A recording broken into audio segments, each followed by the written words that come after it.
Hello everyone, welcome back. Today I want to talk to you guys about the FBI raid on Giuliani's office, okay? A clear abuse of justice, but I do not feel bad for Giuliani, okay? The reason why I don't feel bad for Giuliani is because while he was mayor of New York City, he denied people their gun rights. Okay, as Attorney General, he prosecuted people just for mere gun possession, right? Or his office rather prosecuted people for mere gun possession. Later on, as mayor of New York City, he was very anti-gun. So I did not like him when he was mayor, and I lived in New York City at the time. I don't like him now. Don't trust him. Never did trust him. It's not surprising that he and Trump got along so well, because I never saw Trump as a really pro-gun rights guy. But the point I wanted to bring out here is that it's sort of an irony, okay, of what's happened to Giuliani, because the way I see it, the federal government and many of the state governments, they are now criminal organizations. Okay, the federal government has basically replaced the mafia. All right, and while Giuliani was Attorney General, he went after the mafia. He was very successful in breaking them up. I lived in New York City at the time through a lot of those, through a lot of those mafia wars. Where people, what was happening is that there were these wars going on between the different families or within the families, and people turning up dead all over the place. This was back in the 80s and the 90s. I would read about it in the papers. Of course, back then all we knew was that there was some type of a mafia war going on, and all these mafia guys were turning up dead. We knew that they were, basically they were eating each other, right? But we didn't know I didn't know the details. Nobody knew the details at the time. Now, a lot of these guys, they cooperated with the government.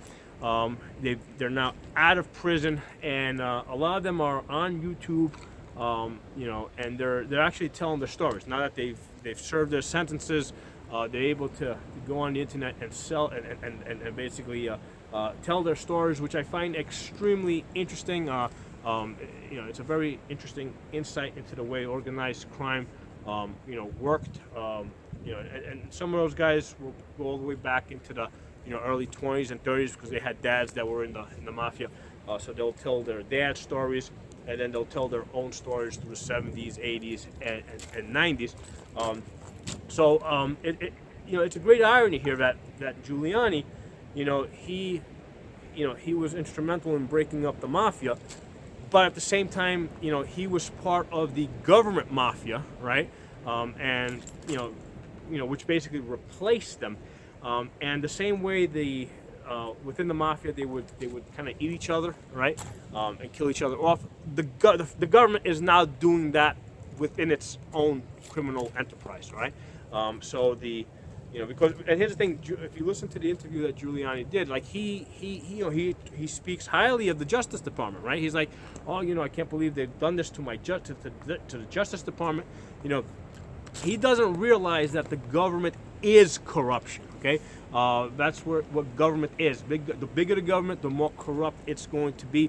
You cannot separate government and corruption. The two go together. The only way to minimize corruption in government is to minimize the government itself. So he still doesn't have that. He hasn't made that connection that he was part of a criminal organization. Trump never made that connection himself either, because if throughout his presidency, he was always talking high about the FBI and all these other government agencies. He was thinking that it was a couple of bad apples within the organizations, rather than, it's the whole organization themselves, from top to bottom. They're all corrupt, and there might be a couple of good apples in there, but by its very nature, government agencies become very corrupt. Okay, if they're not corrupt initially, they're going to become corrupt, and at this point, they've been around for a long enough time that all government agencies, CIA, FBI, you go right down a list, military, they're all corrupt. At the high levels of the military, they're all fine. They may not be taking money while they're in the military. Well, of course, we're talking about the high-ranking officers, but they're looking forward to their retirements, okay?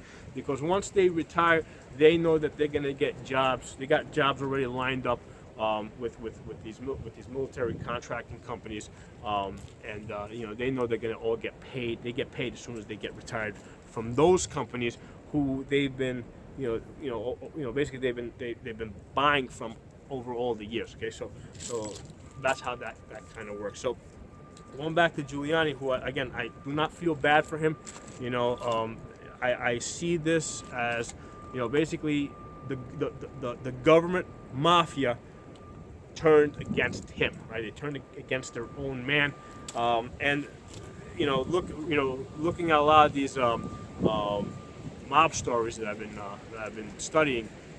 There's three main reasons why mobsters kill each other.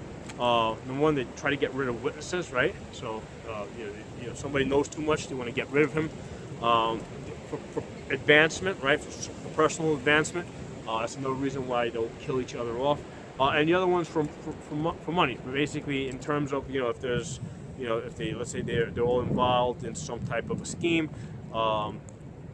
If there's less partners in the end, there's a bigger payoff for everybody within the organization. So that's the reason why mobsters typically kill each other off.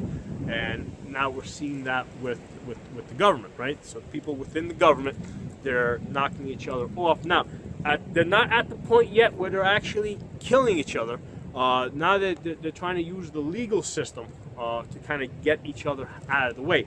But I have no doubt that within the next 20, 30, 50 years, they're actually going to get to the point where they're actually killing each other, okay? A lot of people in this country, are under this misconception that if there was to be a civil war, it would be civilians fighting each other, okay? Or it would be initiated by civilians, and I don't see that happening at all.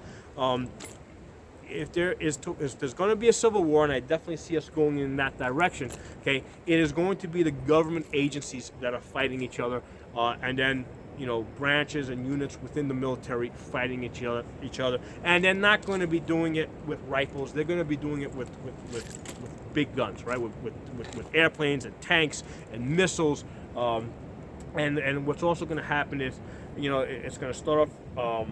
It's going to very quickly become a global affair because both sides are going to look externally for foreign assistance, right? That's what always happens with civil wars.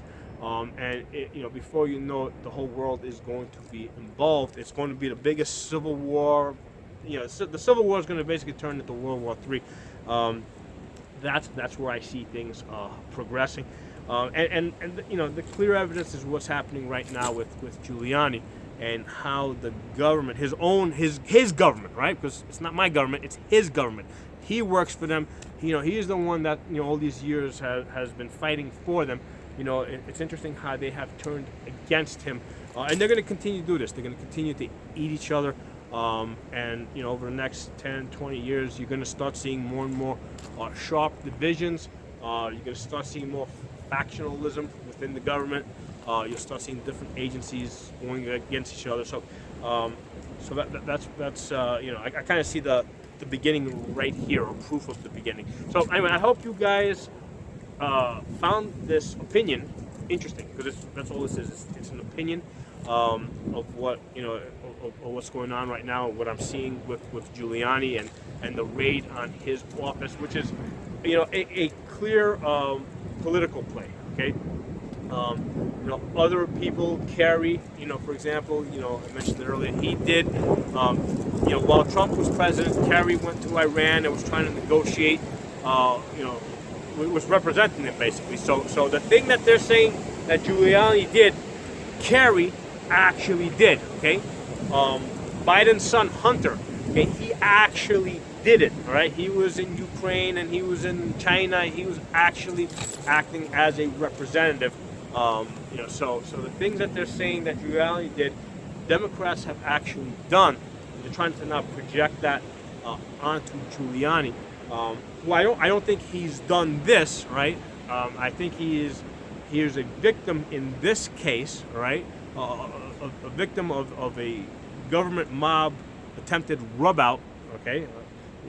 But he's guilty. He might be innocent of this, but he's guilty of other things. He's guilty of denying Americans their liberties. He's when I was in New York, he would deny people their gun rights. So for that, he can burn in hell. I hope you guys enjoyed this video. If you're not a member of my channel, subscribe. Talk to you guys soon.